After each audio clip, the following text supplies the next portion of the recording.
começou ontem, e vai ver depois mais algumas classes com grupos funcionais com heteroátomos que são importantes também. Deixa eu ver aqui, viu? Certo, todo mundo vê meus slides, né?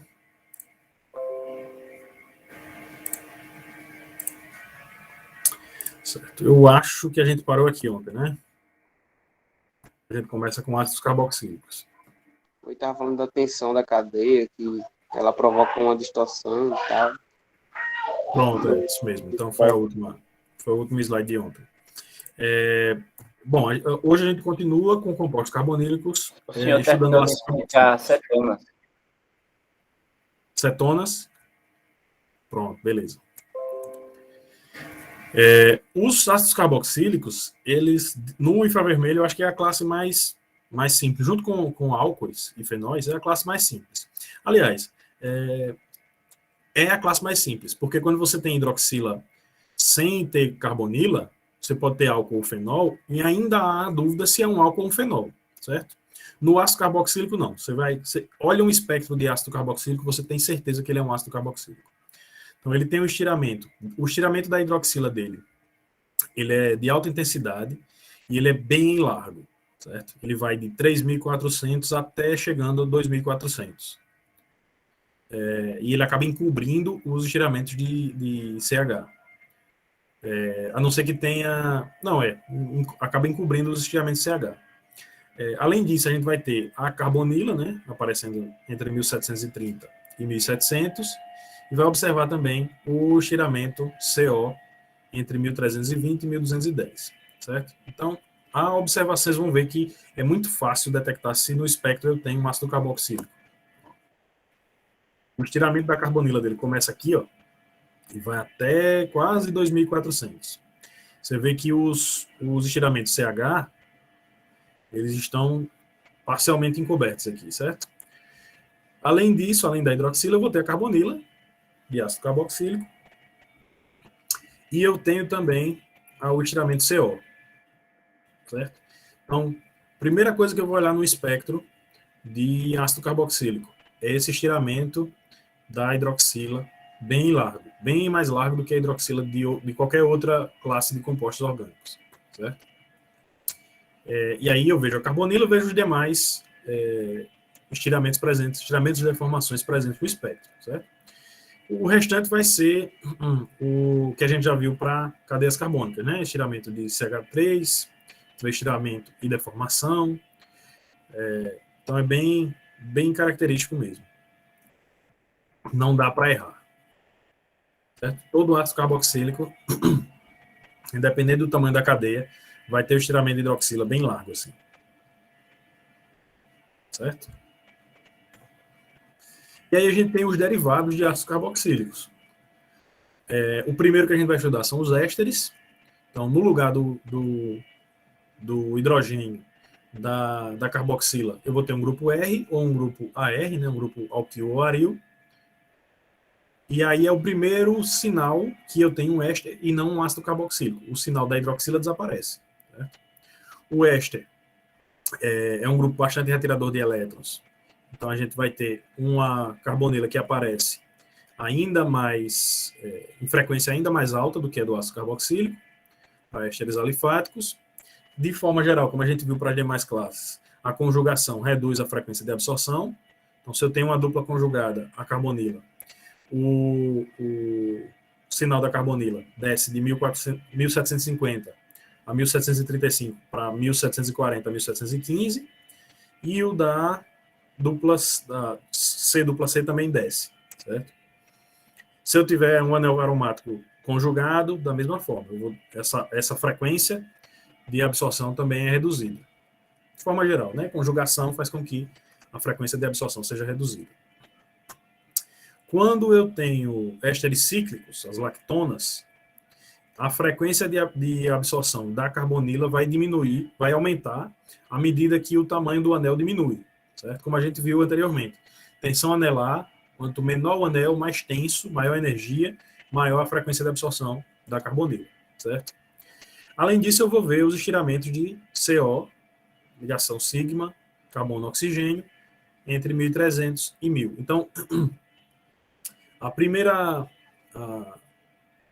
diferença entre ésteres e ácidos carboxílicos vai ser a ausência do estiramento de hidroxila, do ácido, aquele grandão, certo? Então, eu vou ver uma carbonila entre 1.750 e 1.735. Isso já me sugere que eu tenho um éster, né, a região onde a carbonila aparece. Além disso, eu vou ter os estiramentos de CO, ligação simples, carbono-oxigênio. Do restante vai depender se eu tenho cadeia alifática, cadeia aromática, se eu tenho dupla ligação, enfim. Então, nesse caso aqui, como eu só tenho cadeias alifáticas, eu vou ter estiramentos de ligação CH, deformações de ligação CH, e aí eu consigo reconhecer o restante do espectro. Então, também, os espectros de ésteres são basicamente esses, certo? A ausência da hidroxila do ácido. E aí você tem, como eu falei na aula de ontem, você vai juntar essas informações espectroscópicas com as outras informações que você tem. Então, por exemplo, se eu tenho um ácido carboxílico e eu faço uma reação de esterificação e eu quero saber se essa reação funcionou ou não, tudo bem, o infravermelho vai me dar essa resposta de imediato, mas eu vou ter que ligar o equipamento, preparar a amostra, então você acaba gastando mais tempo e mais recursos, né? Se eu quiser saber de uma forma rápida se a reação funcionou ou não, eu posso simplesmente fazer uma plaquinha de CCD, cromatografia em camada delgada.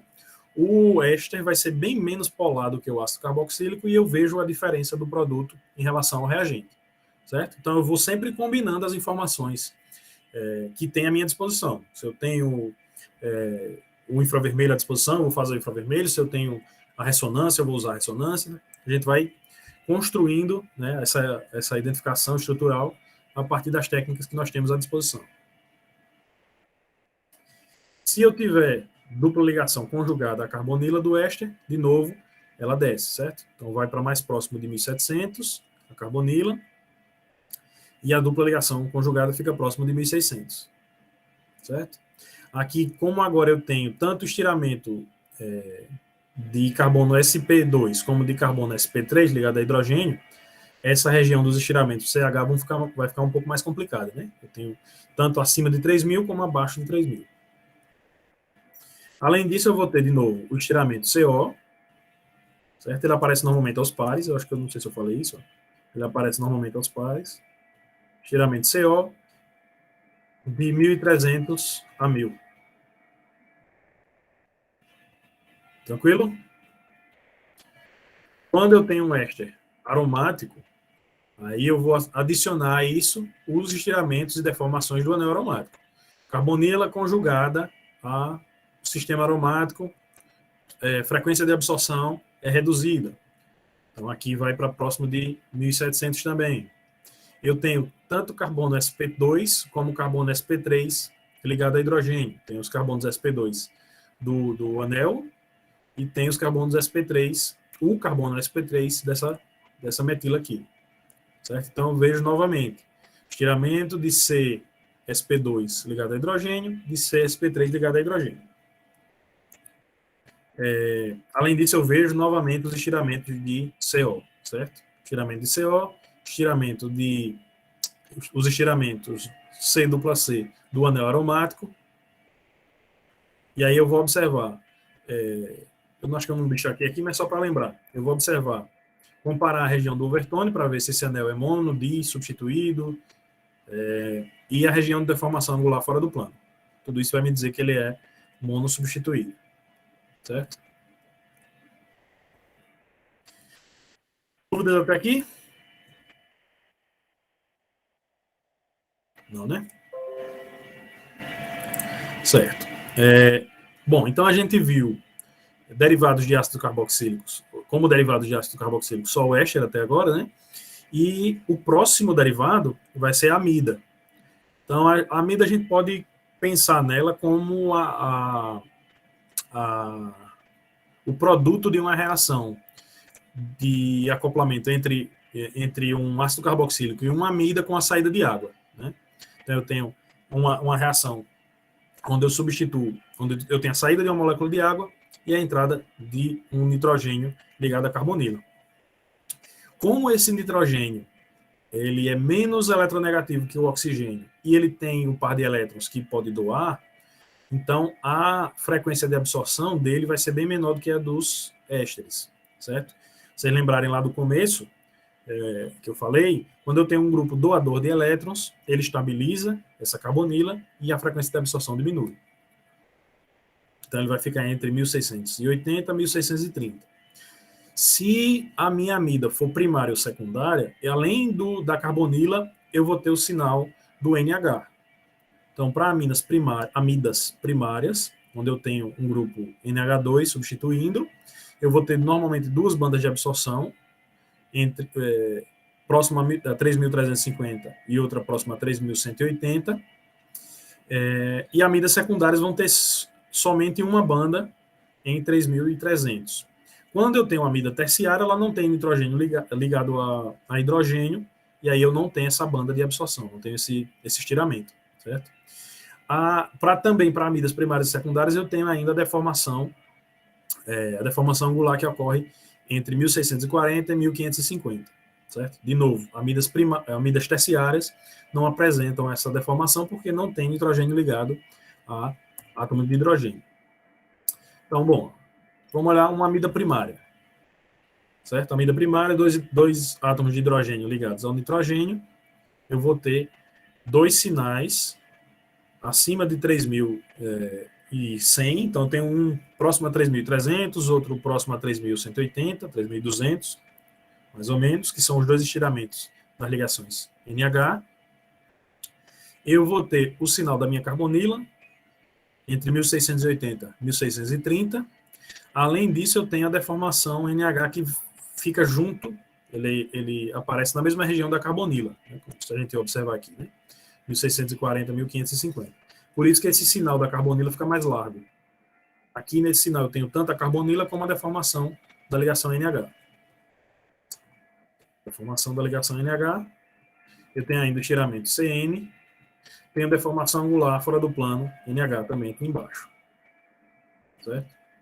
Então, primeiro sinal, vocês vão ver isso também para amidas. Primeiro sinal que eu tenho uma amida primária. Eu vou observar dois sinais de estiramentos NH. Certo? Quando eu tenho uma amida secundária, eu só tenho um hidrogênio ligado ao nitrogênio, eu vou observar um único sinal. Certo? Tem um único sinal.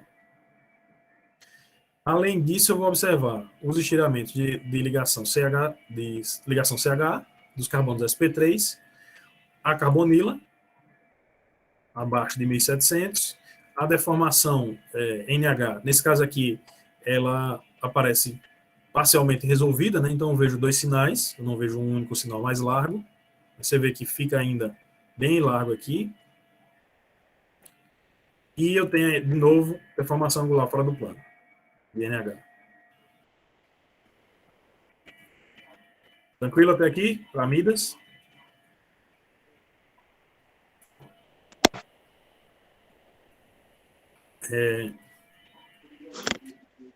Bom, então, da mesma forma que para os ésteres. Se eu tenho uma amida, se eu quero saber se a minha reação entre um ácido carboxílico e uma amina funcionou, eu posso fazer o infravermelho e observar se eu tenho a formação de... A primeira coisa que eu vou olhar, se eu tenho esse estiramento de NH, se for amida primária, eu vou ter dois, se for amida secundária, eu vou ter só um. Alguém vai perguntar alguma coisa ou não? Acho que não, né?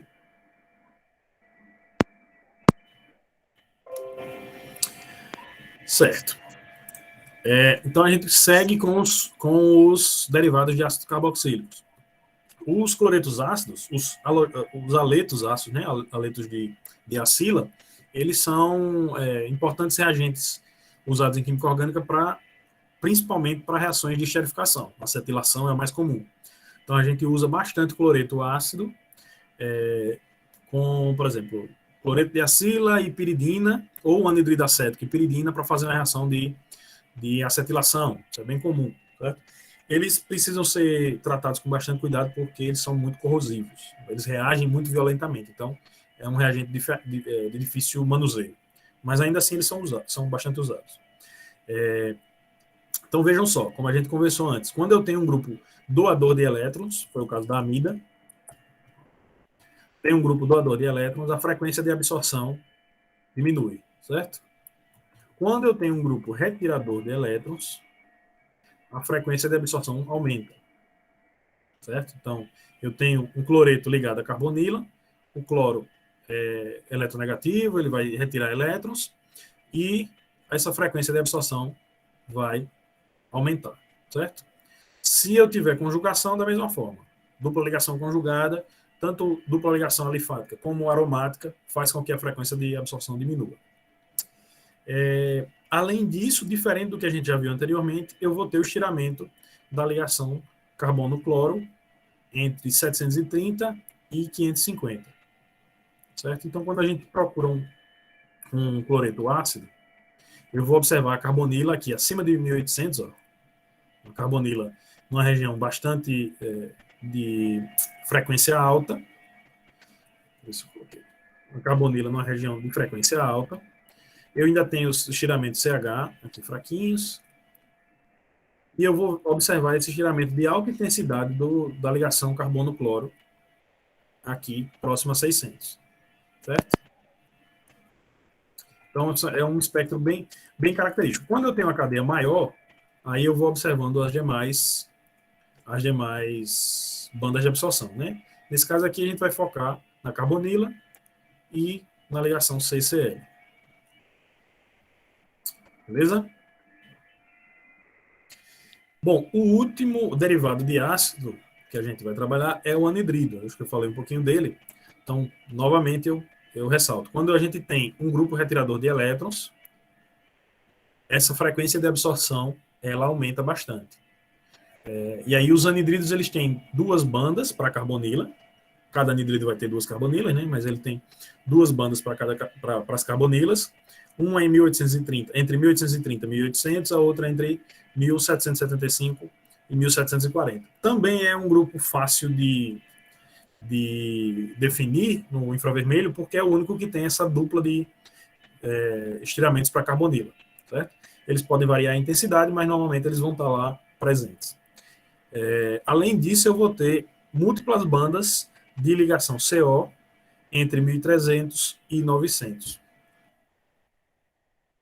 Então, por exemplo, eu tenho aqui o anidrido propiônico, eu vou ter um par de estiramentos para as carbonilas dos anidridos, certo? E além disso, eu vou ter os estiramentos da ligação CO. A característica mais prontamente vista nos anidridos é esse aparecimento da carbonila aos pares aqui, dos estiramentos de carbonila aos pares, certo? O restante do espectro vai ser o que a gente já observou anteriormente, estiramento CH, alifático e saturado, né? Estiramento de CH3 e CH2. Então, a gente foca na busca do grupo funcional. Então, primeira coisa que eu vou olhar, eu tenho um par de estiramentos de intensidade razoável próximo a 1800, então é muito provável que eu tenha um anidrido. Beleza? Isso aqui é só para recapitular. Então, os anidridos são os grupos com maior caráter retirador de elétrons que a gente vai observar. Então, duas bandas, uma mais alta, outra um pouco mais baixa. Os cloretos ácidos, cloretos de acila, próximo a 1800, os ésteres próximo a 1735, e assim vai descendo. Quanto menos caráter retirador de elétrons tiver os grupos ligados à carbonila, mais baixa vai ser a frequência de absorção. Por isso essa ordem que a gente observou aqui. Tranquilo? Compostos carbonílicos? Sim, professor. Beleza. Certo. As aminas a gente já acabou, durante o curso, a gente acabou vendo um pouco sobre essa ligação NH, né? Então, a característica principal das aminas vai ser a presença, das aminas primárias e secundárias, vai ser a presença dessa ligação NH.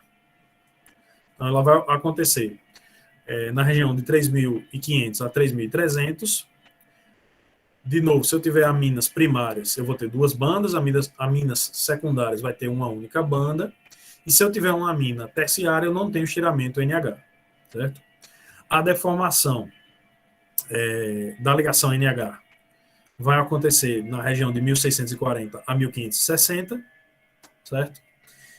E eu ainda tenho a deformação fora do plano de NH próximo a 800. A gente também já viu algo parecido nisso nas amigas. Além disso, eu vou ter o estiramento da ligação CN entre 1.350 e 1.000, certo? Próximo da região do oxigênio. Vocês veem que eles guardam algumas semelhanças. Então, para aminas primárias, a primeira coisa que eu vou observar é a presença desses dois sinais de estiramentos NH, quando eu tenho dois hidrogênios ligados ao nitrogênio.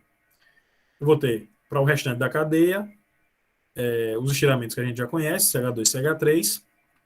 Além disso, eu tenho deformação da ligação NH, deformação angular, tenho o estiramento da ligação CN, e tenho deformação fora do plano da ligação NH, certo?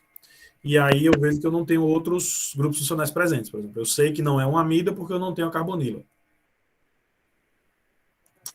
Se eu tenho uma amina primária, aí eu vou ter um único sinal da ligação NH e o restante da cadeia, CH2 e CH3. Vou observar o meu estiramento CN e a deformação angular fora do plano. NH, estiramento carbono e nitrogênio, deformação fora do plano, NH. Bem característico, certo? Para aminas terciárias, a primeira coisa que eu vou observar é que ela é de mais difícil interpretação, porque eu não tenho mais o estiramento de NH, né? Então, eu vou observar estiramento de CN. Eu não tenho NH, então eu não tenho nem estiramento, nem deformação fora do plano de NH. Então, ele parece, à exceção da ligação CN, ele parece um hidrocarboneto, o espectro de hidrocarboneto. Beleza? Então, se for uma amostra que eu não tiver nenhuma outra informação, se eu não tiver nenhuma informação que me sugira que aquilo é uma amina, ela fica de mais difícil interpretação, né?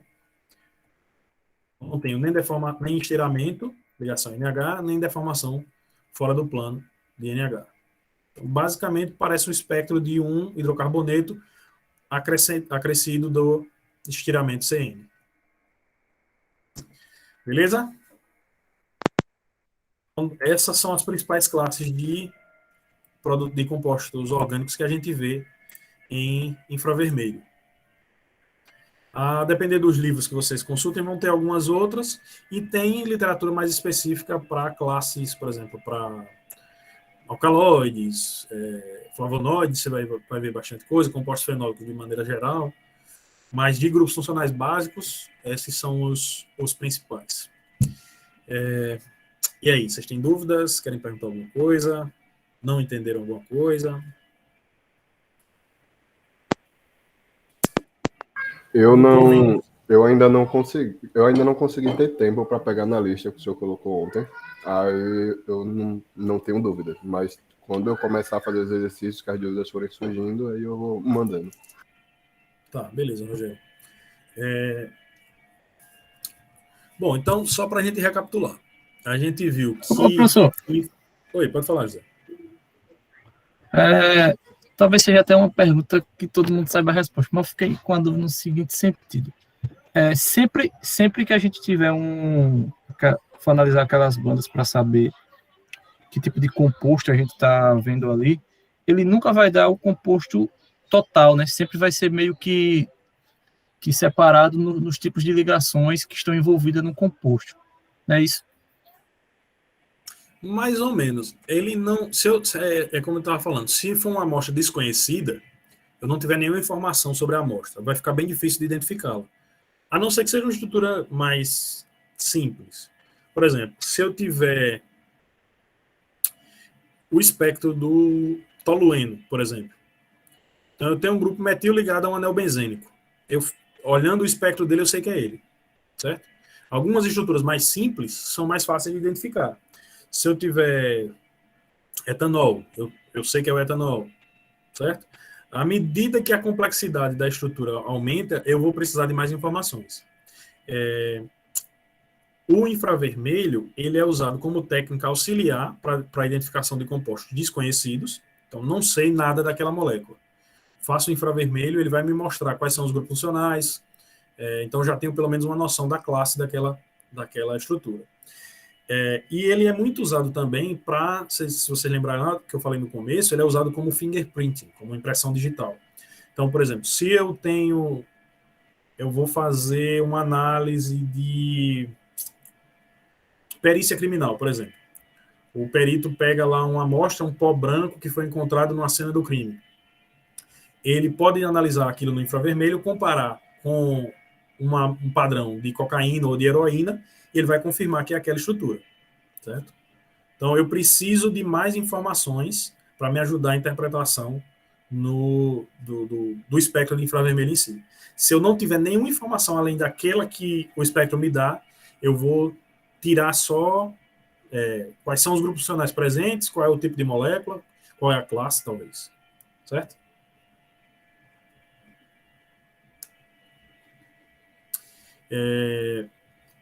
Bom, então a gente viu que o infravermelho ele está relacionado, né? A energia que é absorvida pelas moléculas no infravermelho está relacionada à ligação, então interage com a ligação entre as moléculas, entre os átomos que compõem uma molécula. Então, ele vai mudar o infravermelho, a energia que é absorvida no infravermelho, ele vai mudar o comprimento ou o ângulo da ligação, certo? A energia no infravermelho não tem força suficiente para ionizar ou para quebrar a ligação. Ela vai, ou para excitar, como é o caso do ultravioleta, né? Partir do estado fundamental para o estado excitado. A energia absorvida é uma energia que vai ser transformada em energia vibracional, e aí eu tenho estiramentos, com mudança de comprimento, e deformações com mudança de ângulo.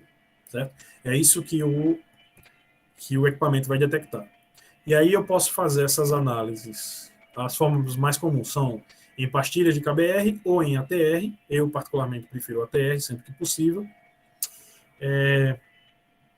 E a gente vai analisar o espectro buscando inicialmente as informações sobre os grupos funcionais. Então, não vou tentar identificar de uma vez todos os sinais que aparecem ali. Eu vou procurar por padrões específicos. Então, por exemplo, vocês viram, como eu mostrei aqui nos compostos carbonílicos, é muito fácil de reconhecer que um espectro tem uma carbonila. Né? Você vê aquele sinal entre 1800, mais ou menos, e 1650, sinal de alta intensidade, estreito. Então, isso aqui tem uma carbonila. E aí eu vou procurando. Essa carbonila, além da carbonila, tem hidroxila? Será que isso aqui é um ácido? Você vai tentando, aos poucos, montar esse quebra-cabeça. Deixa eu ver mais que eu posso lembrar aqui de infravermelho. O infravermelho tem várias, assim, tem vantagens em relação às demais, porque ele é uma técnica barata, é uma técnica não destrutiva. Então, eu posso colocar a amostra lá. Por exemplo, se eu usar ATR, eu posso colocar a amostra no cristal, no cristal ali em cima, e fazer a minha análise e depois puxar aquela amostra e colocar no recipiente de volta. Ela vai estar intacta, vai estar do mesmo jeito que começou. Certo? Então, eu consigo reaproveitar essa amostra. Ela é barata, depois que eu comprar o equipamento, eu só vou gastar energia elétrica e gás para purga e, de vez em quando, trocar o KBR, fazer manutenção, mas fora isso é uma técnica bem barata.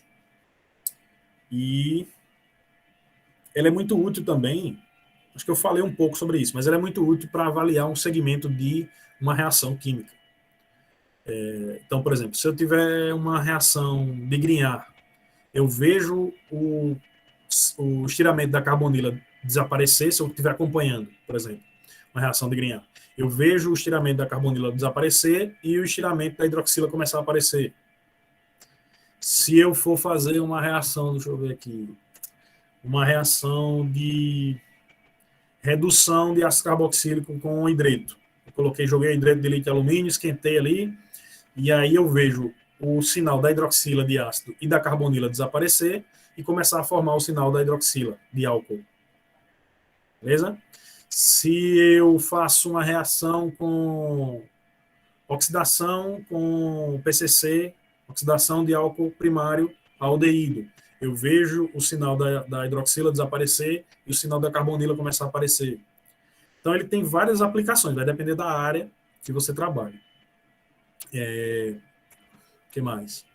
Às vezes, o pessoal que trabalha com materiais, você vai fazer um material absorvente, você usa um metal, por exemplo, e você vai incorporar um composto orgânico àquele metal.